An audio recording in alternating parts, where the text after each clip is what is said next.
sebenarnya tidak ada orang yang membayar karma leluhur.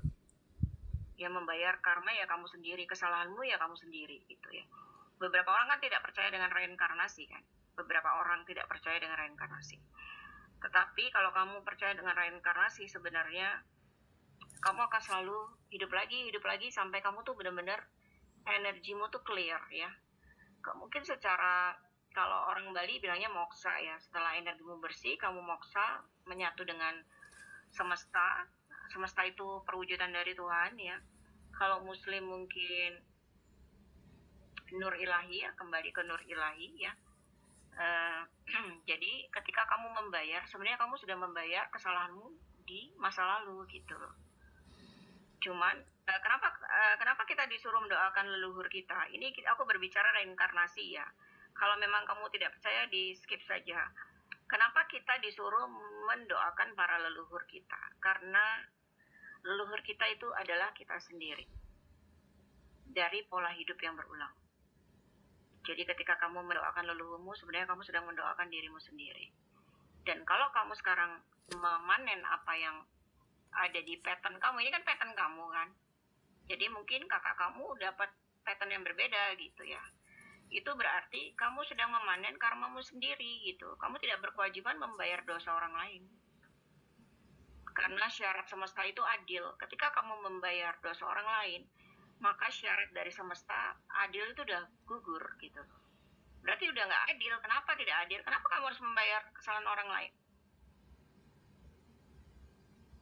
Yang buat dosa orang lain, kenapa harus kamu yang bayar? Sedangkan syarat dari semesta itu adil gitu. Karakter dari semesta itu adil, tapi keadilan semesta tidak 1 ditambah 1 ya. Gitu. Keadilan semesta yang seperti sering aku bilang itu dengan ilmu wuxing dari api, logam, tanah ya. Misalkan kamu terlalu kuat di tanah, maka semesta akan memberikan keseimbangannya di, misalkan kamu terlalu kuat di tanah, semesta akan memberi keseimbangannya di kayu gitu. Kamu mungkin akan dikasih cobaan, ada di rumah tangga, mungkin ada di kaki kamu, mungkin kamu juga akan dikasih di pekerjaan kamu. Itu keadilan semesta seperti itu. Bukan ya, si A dapat 1, kamu dapat 1, enggak ya. Jadi kalau kamu sekarang membayar apa yang kamu ngerasa, kok aku hidupku nggak bagus ya, sebenarnya kamu sedang membayar apa yang kamu buat di kehidupan kamu sebelumnya gitu. Karena kita ini kan perwujudan dari energi itu nggak bisa hilang. Jadi ketika kamu meninggal, yang hilang itu adalah wadakmu, energimu tetap ada di semesta gitu. Makanya kalau kamu belajar Tao Te Ching, ada ajaran aku adalah alam semesta gitu. Karena ketika kita meninggal gitu, kita akan kembali ke semesta.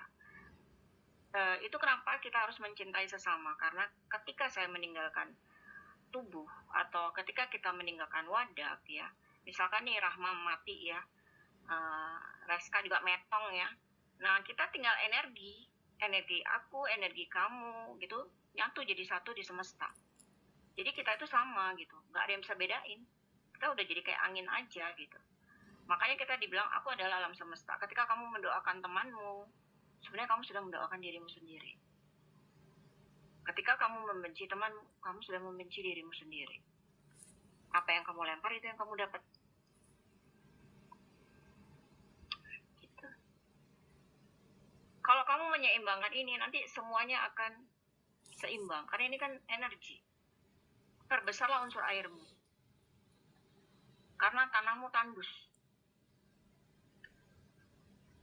Kalau unsur airmu bagus, tanahmu itu subur, nanti jodohmu datang sendiri, rezekimu datang sendiri. Jadi kalau kita menyeimbangkan energi itu, enggak satu-satu saya, ketika energimu seimbang, badanmu sehat, uang ngalir, jodoh gampang, gitu. Terus di tubuh kita ini juga ada semesta, metafisika dari alam. Jadi kalau misalkan kamu suka marah, emosi, jantungmu yang kena. Ya, kamu dendam, kamu jealous, cemburu, kamu iri, maka yang kena adalah pertama jantung, yang kedua tangan. Kenapa? Karena meridian api ada di tangan. pasti akan ada problem di tangan. Jadi kalau yang suka frozen tangannya, ada nggak yang pernah frozen tangannya? Itu pasti ada problem di masalah emosi, ya. Mungkin dia pernah marah, pernah kesel, pernah sakit hati. Harus dilepaskan karena segala sesuatu akan berpengaruh ke badan. Karena kita ini adalah miniatur dari semesta. Jadi kalau kamu mau lihat kenapa kamu nangis, lihat aja kenapa semesta hujan. Hujan kan seperti air jatuh kan? Hujan seperti air jatuh, biasanya hujan jatuh setelah panas sekali. Berarti biasanya kamu nangis setelah kamu emosi, setelah kamu marah. Atau ada emosi yang numpuk-numpuk, biasanya pasti nangis. Sama kayak semesta, setelah panas banget, dia jadi uap, pasti turun hujan. Gitu. Organ kita pun juga kayak miniatur dari semesta. Organ jantung itu mewakili matahari, organ kemih mewakili air lautan, kayak gitu. Jadi sebenarnya kita ini miniatur dari semesta. Kalau mau badan sehat, kita lihat aja apa sih yang harus dilakukan ke alam supaya alam ini sehat. Itu yang harus kita lakukan ke badan kita. Jadi makanya kan ada tulisan tidak ada penyakit yang tidak ada obatnya gitu. Karena ya memang sudah disediakan semuanya. Begitu kita lahir sebenarnya semua udah tersedia. Terus kenapa kalian tidak bisa sembuh ya? Karena kalian nggak nemuin obatnya aja gitu. Bukan nggak ada obatnya, kalian tidak berjodoh untuk menemukan gitu. Bisa aja nanti di kehidupan kemudian kalian baru menemukan lagi. Terus kalau kalian misalkan dikasih kehidupan, kalian tidak bisa memperbaiki, kalian akan muter-muter di situ aja terus, nggak naik kesadaran levelnya gitu.